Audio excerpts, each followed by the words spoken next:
Located on the Winster Mews precinct, Café Jericho has been at the very heart of the Gamesley community. That's thanks to the tireless work of Nick and Donna Rogers and a small band of volunteers. But after almost 17 years, it's been decided that it won't reopen after Christmas. So this year's been a bit of a tough year. Nick got very sick with COVID at the beginning of the year, in March, and was off sick for quite some time. So as he's the only paid member on the project, obviously then, the volunteers had to kind of get together to try to keep the place running. But unfortunately, we couldn't do enough to keep, just to keep the money coming in. And basically, because the cafe is a standalone charity, we have supporters who do pay each month, a little bit each month. However, we just haven't been getting enough money in, basically, to cover costs. And so Nick was meant to be coming back on a phased return, but when we all looked at the figures, it just didn't stack up. We had to, and we were looking at going, being in the red in the new year, and would probably have been really struggling financially. So the decision was taken after much deliberation to close down the cafe building, and as a way to just kind of stop it from just going into the red, really. And the cafe's been a huge part of both of your lives, so how do you both personally feel about it? It's a hard one, isn't it? It's like nearly 17 years. We'll have been here 17 years next Easter. So we've seen a lot of people, we've seen children grow up, we've seen, people who were teenagers when we came, now having their own babies and children. I think for me, it's like, we've been such a part of a lot of people's lives over those years. Obviously, that's going to be a big wrench, really. And it's more than just a cafe as well, isn't it, Nick? It's a big part of the community here as well. Can you just explain some of the things that the cafe has done over the years as well? Yeah, over the years, it's impacted in many ways. We've had a lot to do with young people. A number of years ago, we used to run a football project with young men and keep them off the streets and build relationships with them. We've always had a close relationship with other agencies in the community, with school, with the nursery, with and we've done many projects over the years during holidays,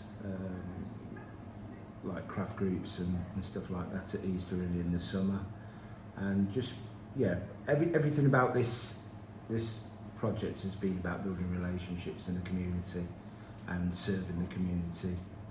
It's never been about the money.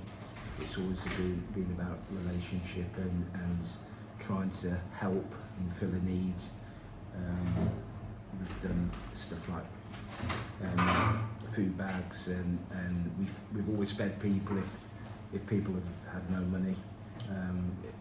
It's always been about relationship and coming alongside people. Over the years, we've taken a number of people that have requested or asked for help to try and take people to rehab if they're struggling with addiction problems. Donna and I have personally done prison visits where we've gone to meet people, and a lot of that is through the relationship through the cafe, but outside of the cafe sort of environment, operating hours and environment, but it's always been about relationship. And it's a big part of the community here in Gamesley as well, and it would be a huge loss to the area, won't it, the cafe? Yeah. I mean, before we came, the cafe had been open a number of years. It started off as a Jericho project, and the furniture project was born out of that as well. So it was open a number of years before, and then it closed for a while, and then it had been closed for about a year when we came and took it over. We provided a safe place for people. One of the nice things about it has always been that children have been safe to come in on their own, and we've just had lots of different age groups accessing the place. So it's provided a safe space. It's also provided a listening ear as well. So people might have come in feeling down about something, having problems, blah, blah, blah. You know, so it's been a little bit of a confessional sometimes, you know. People come in and just want to chat things over with you. And my background's in nursing and midwifery, so that's been used massively over the years with various people, you know. Obviously got interest in pregnant ladies and babies, but people who've not been well or taken ill in the calf or whatever, we've kind of ministered to them as well. So it's a kind of a one-stop shop really for lots of things. We've been able to just get alongside people and help the best we can. Really. So over the years we've worked with the council, the doctor's surgery, health workers, local primary school, the nursery. Both Donna and I were governors. Donna was a governor at the primary school for a number of years, and I was a governor at the nursery for about 3 years. We've worked closely with the police. We've provided work experience for the senior schools, probation service, G52, the Round Table, Glossop Business Network, IP Community Arts, Derbyshire Recovery, Drug and Alcohol Services, Manchester Credit Union, the list goes on and on. Christian Escapes Poverty. We've helped a number of people get out of debt and link them up with agencies. We've taken homeless people to various rehabs or safe places to get them off the streets. So yeah, it's just been a journey a great journey. But it is really sad. It's been, you know, almost a lifetime. 16 3/4 years is a long time to serve. The volunteers have been amazing. They come, you know, week in, week out. Some do a couple of hours, others do half a day, some a full day. But we couldn't have done what we've done without their help and without the support of people giving financially. And a lot of that giving has come from outside of this community. It's come from people that live in Glossop or further afield. And some of those people have given as little as £2 a month to a serious amount of money a month, you know, and every pound has always gone straight into the project and helped support the whole thing over the years.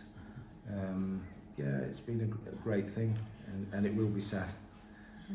I think as well, you know, it's been a faith space as well, you know, because, you know, we're Christian and that underpins a lot of what we do here. And, you know, so people have come here and, you know, for prayer.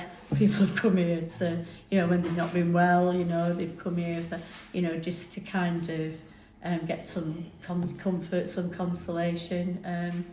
So that's been you know, spiritually, that's been a big part of it as well. You know, we haven't just fed people, you know, physically, but, you know, we've tried to help spiritually as well. For me personally, it's been an amazing journey because back in the 90s I had my own business, and unfortunately I had a gambling addiction, which was a 25-year gambling addiction.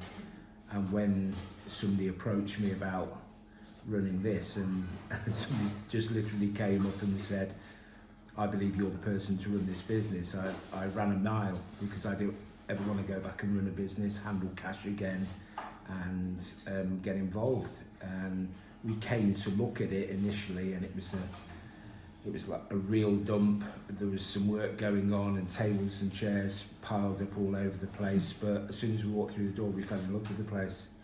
And our vision for the cafe was always to be more than a cafe. So it had to have an impact. It had to have an impact in the community. And the beautiful thing is, young and old people have come in of all ages.